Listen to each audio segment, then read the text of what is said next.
আসসালামু আলাইকুম।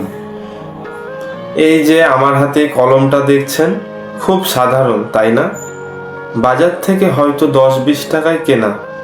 আমাদের জীবনটাও কিন্তু এই কলমটার মতোই খুব সাধারণ হতে পারত। কিন্তু আমরা সমস্যাটা কোথায় করি জানেন?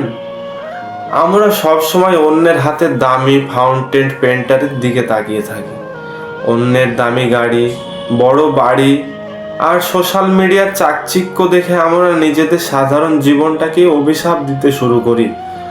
আমরা ভুলে যাই যে দামি কলম দিয়ে লিখেছে আর আমি এই সাধারণ কলম দিয়ে লিখছি। দিন শেষে আমাদের দুজনেরই কিন্তু অক্ষর ফুটে উঠেছে। আপনি কি একবারও ভেবে দেখেছেন, আপনি আজ যে অফিসে বসে কাজ করছেন, যে চেয়ারটাতে বসে আছেন, ঠিক এই জায়গার বসার জন্য বাইরে হয়তো হাজার হাজার মানুষ দিনের পর দিন ইন্টারভিউ দিয়ে বেড়াচ্ছে। আপনার যা আছে তা অনেকের কাছে সেফ একটা স্বপ্ন।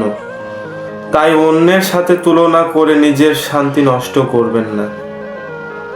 দিন শেষে একটু তৃপ্তির নিঃশ্বাস ফেলেন, আলহামদুলিল্লাহ বলতে শিখুন।